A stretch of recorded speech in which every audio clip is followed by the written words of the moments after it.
మంచిగా ఇప్పుడే పూజ చేసుకున్న. దీపం వెలుగుతూనే ఉంది. మంచిగా దేవుడి దగ్గర కూర్చొని రికార్డ్ చేస్తున్నా. ఇకపై ఎడిటింగ్ అనేది ఎక్కువ పెట్టుకోకుండా జస్ట్ వాయిస్ ఓవర్ ఇస్తూ ఉంటా చాలా వీడియోస్కి. మనం చాలా వీడియోస్ డిస్కస్ చేసుకోవచ్చు. చాలా టాపిక్స్ మనం కవర్ చేసుకోవచ్చు. మీలో కూడా చాలామందికి స్పిరిచువల్ ఈ పాత్రలో ఏమైనా డౌట్స్ ఉన్నా, ఏదైనా తెలుసుకోవాలన్నా, ఆ టాపిక్ నేమ్ కానీ మీ మీ సమస్య కానీ, లేదంటే మీరేం తెలుసుకోవాలి, మీరు ఎక్కడ స్ట్రక్ అయి ఉన్నారో అలా ఏమైనా ఉంటే కామెంట్లో పింగ్ చేయండి. సో మీరు కామెంట్ పెడితే నేను కామెంట్లోనే రిప్లై ఇస్తా, లేదు ఇది చాలామందికి యూజ్ అవుతుంది కదా అని వీడియోనే చేస్తా. సో ఈరోజు మన టాపిక్ అజ్ఞానం భయానికి కారణం. జనరల్గా అజ్ఞానం అంటే మనం ఏంటో బ్రహ్మజ్ఞానం వచ్చేసేసి అంటే అల్టిమేట్గా మనం దేన్ని పట్టించుకోకుండా ఉండడానికి జ్ఞానం అనుకుంటారు.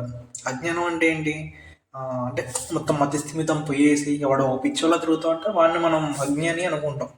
అంటే బేసిక్గా మనం చూసే వాళ్ళు అలాగే ఉంటారు కదా. ఇప్పుడు మనం అందరం ఏమనుకుంటాం అంటే మన రోజు పొద్దున్న లేస్తాం, ఇంట్లో టిఫిన్ చేసేస్తాం, ఉద్యోగాలకు వెళ్ళేస్తాం, వస్తాం, మన మన ఈ భౌతిక వ్యవహారాలు మనం అందరం ఉంటాం. ఇప్పుడు మనం అజ్ఞానులమా జ్ఞానులం అనే ప్రశ్న వేస్తే మీరు ఎంతమంది అజ్ఞానంలో ఉన్నాం అనుకుంటాం మనం? లేదు మనం అందరం బాగానే ఉన్నామని ఎంతమంది అనుకుంటున్నారు? అదే ఒక సాధువుని కానీ లేదంటే ఒక పిచ్చివాడిని తీసుకుందాం. అతను ఏంటంటే తిరుగుతూ ఉంటాడు, భిక్షణ చేస్తూ తిరుగుతూ ఉంటాడు. ఈ ఉద్యోగం చేయాల్సిన అవసరం లేదు, పిల్ల పాపలు అవసరం లేదు, నాకు ఒంటి మీద సరిగ్గా గుడ్డలు కూడా ఉండవు అన్నమాట. సో ఇలాంటి ఒక వ్యక్తి ఉన్నాడు. ఇప్పుడు ఎవరు జ్ఞాని అంటే ఏమని చెప్తాం మనం? ఇప్పుడు మన దృష్టిలో ఏంటి? అతను ఒక పిచ్చివాడు, తినడానికి దిక్కు లేదు అని మన పాయింట్ ఆఫ్ వ్యూ. ఏమో అతను కూడా జ్ఞానే అవ్వచ్చు. ఈ భౌతిక వ్యవహారాల మీద విరక్తి కలిగి అతను బ్రహ్మజ్ఞానం కోసం పరితపిస్తున్నాడేమో, కొన్ని కర్మల వల్ల అలా భిక్షణం చేస్తున్నాడేమో. ఇదివరకు తెలుస్తుంది అంటే ఆ ఈశ్వరుడికి అండ్ అలా భిక్షణ చేసే వ్యక్తికి మాత్రమే తెలుస్తుంది అలా అతని లైఫ్ ఎందుకుంది అని. మరి మన సంగతి ఏంటి? మనం అందరం రోజు మన భౌతిక వ్యవహారాల్లో కొట్టుమిట్టాడుతున్నాం కదా. మరి మనం సాధన చేస్తున్నామా? మనకెందుకు భయాలు ఉన్నాయి? మనకు దేనివల్ల భయం ఉంది? మనందరికీ చాలా వరకు ఉండే సమస్యలలో 2 సమస్యలు చాలా క్లియర్ అనమాట. ఒకటి డబ్బు, అంటే అప్పులు అవుతాయేమో అని. చాలామందికి అప్పులు కూడా ఉండే ఉంటాయి, అప్పులు కానీ ఈఎంఐలు కానీ. సో ఇలా నడుస్తూనే ఉంటుంది. పిల్లలు వీళ్ళందరూ ఉంటే మాత్రం వాళ్ళ చదువులకి ఖర్చు. ఇప్పుడున్న ప్రజెంట్ సొసైటీలో చదువుకోవడానికి డబ్బు పెట్టాలి, మంచిగా బతకడానికి డబ్బు పెట్టాలి. అసలు మనం పుట్టడమే డబ్బులు ఖర్చు పెట్టేస్తూ ఉంటాం భూమి మీదకి రాకముందే. అదే కదా ఇప్పుడు హాస్పిటల్లో గర్భిణీ స్త్రీ ఖర్చు అని చూస్తే నార్మల్గా 9 నెలలకి అటు ఇటు 1 లక్ష రూపాయలని ఈజీగా అవుతాయి. అంటే మనం పుట్టకముందే మనం ఖర్చు పెట్టేస్తున్నాం మనం అంత డబ్బుని. సో చూడండి, మనందరికీ కామన్ ఉండే భయాలు ఇవే. డబ్బు గురించో, ఆరోగ్యం గురించో, లేదా మన ఫ్యూచర్ ఎలా ఉంటుంది, అంత బాగానే ఉంటామా, ఏమైనా రోగం వస్తుందా, లేదంటే రేపటికి ఇప్పుడు ఏమన్నా అవుతాయి ఏంటి. సో ఇవన్నీ భయాలే. అంటే ఇవన్నీ భయాలు మరి ఉండకపోతే ఎలాగా? మనం ఎట్లా పడితే అట్లా ఉండేసి అంతా మంచిగా ఉంటుంది అనుకుంటే ఉంటామా? సరిగ్గా తినకపోతే ఎలాగా? డబ్బులు సంపాదించుకోకపోతే ఎలాగా? ఈ క్వశ్చన్ వస్తుంది. అంటే ఇవన్నీ వదిలేస్తేనే జ్ఞాని అవుతాడా? 100కి 100% ఇవన్నీ వదిలేసి వెళ్ళిపోయి అంత అలా మన సాధనలో కూర్చున్నా మనం జ్ఞానులం కాము. అది కూడా అజ్ఞానమే. మరి జ్ఞానం అంటే ఏంటి? భయం అన్నాం కదా. సో భయం ఎందుకు వస్తుంది? అజ్ఞానం వల్ల వస్తుంది. ఈ భయం అనేదాన్ని కరెక్ట్గా అబ్జర్వ్ చేయండి మీరు. మనకి రేపు ఎగ్జామ్ ఉంది, ఈరోజు సరిగా ప్రిపేర్ అవ్వకపోతే మనకు భయం. రేపొద్దున ఏ క్వశ్చన్ వస్తుందో, మనం సరిగా ఆన్సర్ చేయలేమేమో అని భయం ఉంటుంది. అదే మనం ప్రిపేర్ అయ్యామనుకోండి, ఏ ప్రశ్న వచ్చినా రాసేస్తాం, అంటే భయం ఉండదు. ఈ ఎగ్జాంపుల్ చూడండి, ఒక స్టూడెంట్ మంచిగా ప్రిపేర్ అయ్యాడు, అన్నీ తెలుసు, అంటే అతనికి జ్ఞానం ఉంది అనుకుందాం. రేపొద్దున ఏ క్వశ్చన్ వచ్చినా కూడా అతను రాసేస్తాడు ఈజీగా. అది టఫ్ అవ్వని ఈజీ ఉంది కూడా అతను ప్రిపేర్ అయ్యాడు కాబట్టి. అదే ప్రిపేర్ అవ్వని ఒక పిల్లగాని చూడండి, ఎలా ఈ ఎగ్జామ్ నుంచి ఎలా బయటపడాలి, ఎలా పాస్ అవ్వాలి అంటే కంగారు చేస్తూ ఉంటాడు, ఎందుకంటే ప్రిపేర్ అవ్వలేదు కాబట్టి. సేమ్ ఇదే లాజిక్ మన లైఫ్కి అప్లై చేద్దాం. సమస్యలు రాకుండా ఏ జీవుడు ఉన్నాడు, కన్నీరు పెట్టకుండా ఏ జీవుడు కడ తీరడు. సో మరణం ఫిక్స్ అయిపోయింది, మనకి ఉన్న కర్మలు ఫిక్స్ అయిపోయాయి, ఈ బంధాలు బాధ్యతలు ఇవన్నీ ఉన్నాయి. ఇది క్వశ్చన్ పేపర్ అనుకుందాం, అంటే ఒక్కొక్కరికి ఒక కళ వస్తుంది అనుకుందాం, ఇది ఫిక్స్. మరి నువ్వు ఎందుకు భయపడుతున్నావు? భయం ఎక్కడి నుంచి వచ్చింది? అజ్ఞానం వల్ల వచ్చింది. అంటే ఇవన్నీ నువ్వే చేస్తాను, నువ్వు చేయకపోతే ఇదంతా పోద్దనుకుంటున్నావు చూడు, ఇది అజ్ఞానం. నిష్కల్మషంగా కర్మ చేయటం అనేది జ్ఞానం కిందకు వస్తుంది. నిష్కల్మషంగా కర్మ ఎలా చేయాలి అంటే, ఇప్పుడు ఫర్ ఎగ్జాంపుల్ ఈ అబ్బాయి చూడండి, సేమ్ ఇదే ఎగ్జాంపుల్ తీసుకుందాం. చూడండి, ఇతను మంచి ప్రిపేర్ అయ్యాడు, ఒక 100 క్వశ్చన్లు లేదంటే అన్ని ఆ బుక్ మొత్తం ప్రిపేర్ అయిపోయాడు. రేపు పొద్దున్న తనకి ఏ క్వశ్చన్ వచ్చినా చాలా హ్యాపీగా రాసుకుంటాడు, కంగారు పడ్డు కదా. అలాగే సిద్ధం అయిపోయింది మీ జీవితం, మీరు పుట్టినప్పుడే సిద్ధం అయిపోయింది అంత. కర్మ అనేది మనం ఇప్పుడు అందరం నమ్ముతూ ఉంటాం, కర్మ ఉంటుంది, కర్మ సిద్ధాంతం ఉంటుంది. సో దానికోసం మనం వచ్చి మనం అందరం బతుకుతున్నాం. సో ఇలా అనుభవిస్తున్నాం చాలా వరకు. అలాంటప్పుడు నీ సాధనలో నువ్వు తెలుసుకోవాల్సింది ఏంటంటే, ఓన్లీ మనం గంటలు గంటలు ధ్యానం చేయటమో లేదంటే జపం చేయటమో ఇది ఒకటే కాదు. మన భావోద్వేగాలు, ఎమోషన్స్, ఇవి కూడా మన సాధన మీద ప్రభావం చూపుతాయి. సాధన అంటే మనం ఓన్లీ ఒక దగ్గర కూర్చొని ఇంత ఎక్కువసేపు కూర్చుంటే అంత జ్ఞానం వచ్చిందన్నట్టు కాదు కదా. ఎప్పుడైతే నీ భావోద్వేగాలు, అదే నీ ఎమోషన్స్, నీ ఫీలింగ్స్, నీ ఆలోచనలు స్థిరమవుతాయో, ఎప్పుడైతే నీ ఆలోచనలు అవన్నీ స్థిరంగా ఉంటాయో అప్పుడు నీ సాధన ఫలించినట్టు. నువ్వు మంచిగా గంటసేపు ధ్యానం చేసావు, ఎవరు చెప్పారు అరే మీ అమ్మగారు చనిపోయారు అని, ఇమ్మడి నువ్వు ధ్యానంలోంచి బయటకు వచ్చేసి బోర్ మనం ఏడుస్తుంటే అక్కడ నీ ధ్యానానికి అర్థమే లేదు. అలాని బండరా అయిపోమని కాదు, అక్కడ మీ అమ్మగారు అంటే నీకు మీ అమ్మగారికి తేడా ఏం లేదని గ్రహించేంత శక్తి ఉండడం. ఇది నేను స్వామి వివేకానంద గారి బుక్లో చదివాను. సో చూడండి, రామకృష్ణులు లాస్ట్ డేస్లో ఉన్నప్పుడు, సో అతను చనిపోతారనమాట. గురువుగారు చనిపోయారని చెప్పి శిష్యులందరికీ ఇన్ఫార్మ్ చేస్తూ ఉంటారు.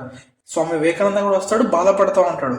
వాళ్ళ శిష్యులలో ఇంకొక శిష్యుడు రాడనమాట. అతను ఏంటంటే హిమాలయాల సైడ్ ధ్యానం చేసుకుంటూ అతని సాధనలో అతను ఉంటాడు. సో అతనికి వెళ్ళి చెప్పండి, అతను కూడా వస్తాడు, అతనికి చాలా ఇష్టం గురువుగారు అంటే అని చెప్పేసి చెప్పేస్తాడు అనమాట. సో స్వామి వివేకానంద ఏంటంటే అతన్ని పంపిస్తాడు, ఒక ఫ్రెండ్ని పంపిస్తాడు. అక్కడ తపస్సు చేసుకుంటున్న అతనికి ఇలా చెప్తాడు అనమాట, ఇలా మన గురువుగారు చనిపోయారు, సో నువ్వు చివరి చూపు చూసుకోవడానికి రావాలి అది ఇది అంటే, అవునా గురువుగారు చనిపోయారా, చనిపోవడం అంటే ఏంటి, గురువుగారు నాతోనే ఉన్నారు అంటే. మీరు గమనించండి, అక్కడ ఏంటి, అతనికి గురువుగారి మీద ఇష్టం లేక కాదు, నేను రాను అని చెప్పడం కాదు అక్కడ. అంటే ఒక్క స్థాయికి వెళ్ళాక, బ్రహ్మజ్ఞానం అనేది మనకి అవగతం అయ్యాక, మనకు అర్థమయ్యాక రెండోది లేదు కదా. ఇప్పుడు నువ్వు నేను అనే ద్వంద్వభావంతో చూస్తున్నామంటే మనకు విషయం అర్థం కాలేదు. అక్కడ శిష్యుడు ఏమన్నాడు, నేను రాను నువ్వు వెళ్ళిపో, గురువుగారు నాతోనే ఉన్నారు అన్నాడు. నాతో అంటే ఏంటి, ఇప్పుడు ఎవరైనా సాధన పాత్రలో వెళ్ళేటప్పుడు మనకు తెలియాల్సిన విషయం ఏంటంటే, ఆ పరబ్రహ్మ ఏదైతే ఉందో అతనే మనందరిలో ఉన్నాడు.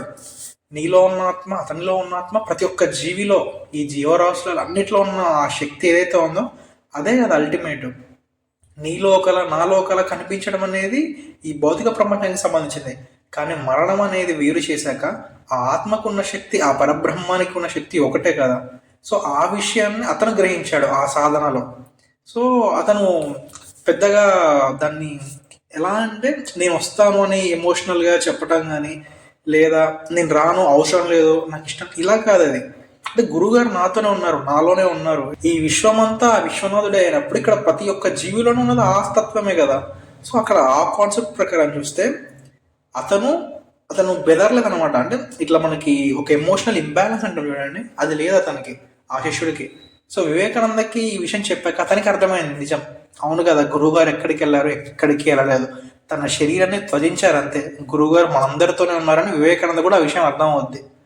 సో ఇక్కడ ఈ స్టోరీలో తీసుకున్న పాయింట్ మన లైఫ్ కనెక్ట్ చేద్దాం. ఇక్కడ మనకు కూడా చాలా విషయాలు ఇలాగే ఉంటాయి. భయం, మనం మెయిన్గా భయపడేది మరణం గురించి. మరణం అంటే ఏంటి అంటే, మన ఆత్మ చనిపోవటమా? ఆత్మ చనిపోతే దానికి అర్థమే లేదు. ఆత్మ అనేది శరీరాలు మారుస్తూ ఉంటుంది మనం మోక్షం పొందే వరకు. ఈ మోక్షం అనే కాన్సెప్ట్ ఏంటంటే, మోక్షం అంటే మనం ఆ పరబ్రహ్మలో ఐక్యం కావటం. ముక్తి అంటే అదే స్థితిని మనం బతుకుండగానే అనుభవించటం. రమణ మహర్షి కానీ, స్వామి వివేకానంద కానీ, రామకృష్ణ పరమహంస కానీ, చాలా గొప్ప గొప్ప యోగులు అనుభవించిన స్థితి ముక్తి. అది అల్టిమేట్ అనమాట. అంటే అంటారు చూడండి, తామరాకు మీద నీటి బొట్టులా వాళ్ళు ఉంటారు. అంటే కర్మలు చేస్తారు, ప్రతి ఒక్క కర్మ చేస్తారు, వాళ్ళకున్న అన్ని అనుభవిస్తారు. అందుకే కదా రామకృష్ణులకు క్యాన్సర్ వచ్చినా కూడా అతను చలించలేదు. ఇది ఆ శరీరానికి వచ్చింది, నాకు కాదు కదా అని చెప్పేసి అలా ఉన్నాడు అంతే ఆయన. సో ఇది అల్టిమేట్. అలాంటి స్థితి మనకు వచ్చినప్పుడు మనం చలించకూడదు. అంటే చలించలేని స్థితి ఆ స్థితి కదా. రామకృష్ణ పరమహంసకి ఇలా క్యాన్సర్ వచ్చిందంటే, గొంతు క్యాన్సర్ అది ఇదని చెప్పేసి మనం కంగారు పడిపోయాం తప్ప అతను పట్టించుకోలేదు. ఇలా శరీరానికి వచ్చిన ఒక కర్మ, ఆ కర్మకి నాకు సంబంధం లేదన్నట్టున్నాడు ఆయన. సో అది జ్ఞానం. అలా ఉన్నప్పుడు దేనికి భయపడరు. అందుకే వాళ్ళు భయపడలేదు. మనం ఏంటంటే మన లైఫ్లో అలాంటి సంఘటనలు ఏమైనా వస్తే భయపడతా ఉంటాం. సో మీకు అర్థమైంది అనుకుంటా. సో భయం అనేది ఎప్పుడు వస్తుంది మనకి జీవితంలో అంటే అజ్ఞానం వల్ల వస్తుంది. ఇప్పుడు ఇంత చెప్పే కదా, నాకు కొన్ని భయాలు ఉన్నాయి. అంటే మా ఇంట్లో కానీ లేదంటే నాకు కానీ హెల్త్ పరంగా ఏదైనా అవుతే భయం అనేది కంపల్సరీ వస్తుంది. అలానే మనం జాగ్రత్తలు తీసుకోకుండా ఉన్నాం కదా. ఈ కర్మ సిద్ధాంతాన్ని, ఈ అజ్ఞానాన్ని, ఈ జ్ఞానాన్ని, ఇవన్నీ ఎప్పుడైతే మన సాధనలో ఇంక్లూడ్ చేసుకుంటామో, తెలుసుకుంటా ఉంటామో, అప్పుడే మనకి ఇంబ్యాలెన్స్ అనేది ఉంటుంది అనమాట. చలించాం. ఎవరికన్నా ఏమైపోతే ఎమ్మటే కంగారు పడిపోయి అంటే నా వాళ్ళు అనుకునేది మమకారం ఏదైతే ఉంటుందో, ఆ మమకారం ఏదైతే ఉందో అది నీకంటే ఎక్కువ ఆ ఈశ్వరుడికి ఉంటుంది కదా. సో ఆయనకు తెలియదా ఎవరిని ఎందుకు పంపించానో, ఎవరు ఏ కర్మ మీద వచ్చారో, ఎవరు ఎన్ని అనుభవించాలో ఆయనకు తెలుసు కదా.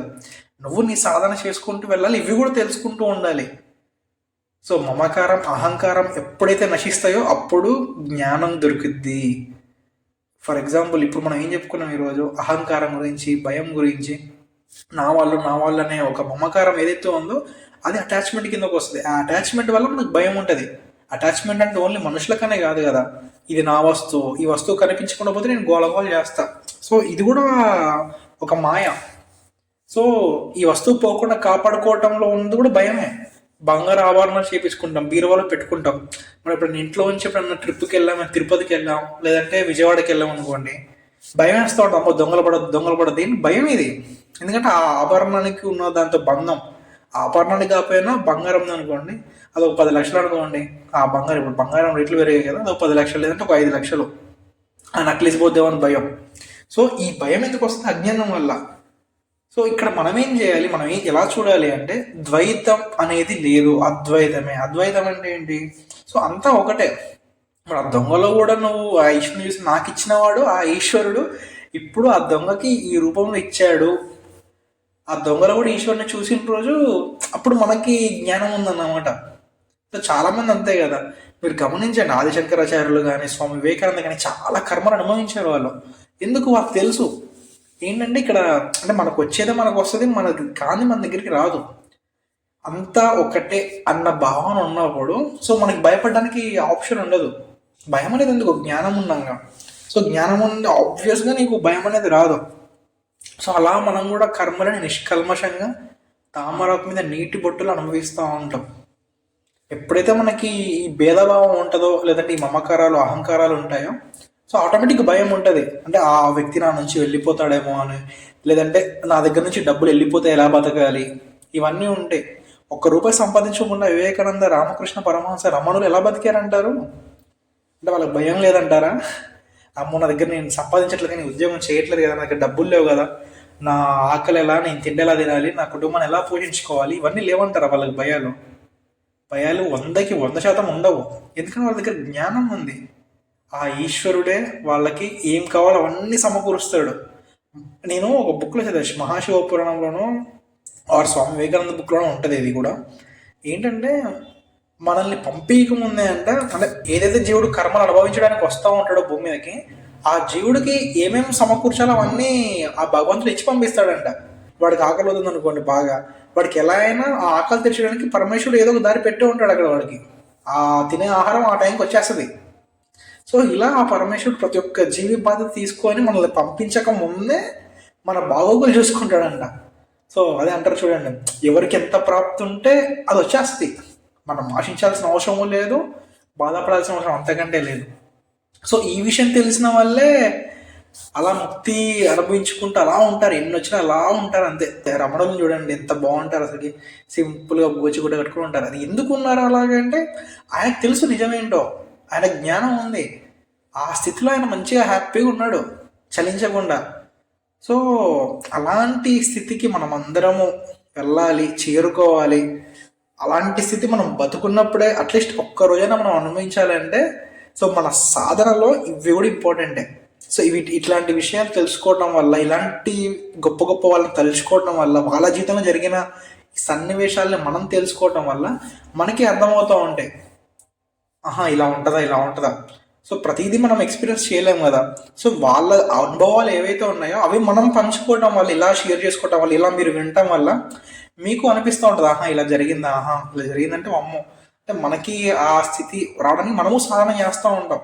సాధన అంటే ఒక దగ్గర కూర్చొని గంటల గంటలు కూర్చోడం ఒకటే కాదు, మన భావోద్వేగాలు ఒక సమతుల్యమైన స్టేట్లోకి వచ్చినప్పుడు ఆటోమేటిక్గా అన్నీ మీకు తెలుస్తూ ఉంటాయి. మీరే ఇంకొకరికి చెప్పే స్థితిలో వెళ్తారన్నమాట. అర్థమవుందా? సో ఈరోజు మనం ఏమేం చెప్పుకున్నాం, అజ్ఞానం, భయం గురించి మాట్లాడుకున్నాం కదా. రేపు మరొక ఇంట్రెస్టింగ్ టాపిక్ చెప్తా మీకు. సో వేరే అంటే వేరే ఉంటుంది, అది కూడా స్వామి వివేకానంద జరిగిన లైఫ్లోనే ఉంటుంది. అండ్ నేను పర్సనల్గా ఒక ఎక్స్పీరియన్స్ చేశాను, సో దాని గురించి కూడా మీతో షేర్ చేసుకుంటాం. సో మరి మళ్ళీ కలుసుకుందాం. సో సబ్స్క్రైబ్ చేసి పెట్టుకోండి, జస్ట్ అలా వింటూ ఉండండి. మీకు ఏదో ఒక స్టోరీ, ఎవరో ఒకరి అనుభవం, నా అనుభవం అయినా అవ్వచ్చు, లేదంటే కామెంట్లో ఎవరైనా పెట్టారనుకోండి, వాళ్ళ అనుభవం మీతో షేర్ చేసుకున్నప్పుడైనా అవ్వచ్చు, లేదంటే మీ అనుభవమే మళ్ళీ నేను మీకు చెప్పినప్పుడు సో మీకు గుర్తు వస్తుంది కదా, అప్పుడు మీకే అనిపిస్తుంది, ఆహా ఇంత ఇలా చూడాలా దీన్ని. అలా ఏదో ఒక మూమెంట్లో మీకు ఒకనొక చిన్న మూమెంట్లో మీకు చిన్న సత్యం తెలుస్తుంది. ఒక 15 నిమిషాలు లేదంటే ఒక 20 నిమిషాలు మనం వింటూ ఉన్నామండి ఇదంతా, ఒక్క మాట ఉపయోగపడదా? ఒక్క మాట ఉపయోగపడి మీ మనసును కొంచెం కదిలించి దారి మళ్ళీ ఇచ్చిన అది మీ సాధనకి హెల్ప్ అవుతుంది. సో అలా ఈ మనం మాట్లాడుకునే టాపిక్స్ హెల్ప్ అవుతే పక్కా. సో హెల్ప్ అవ్వాలని కోరుకుంటూ వీస్తున్నాను. ఓం నమః శివాయ. సర్వం శివం జగత్.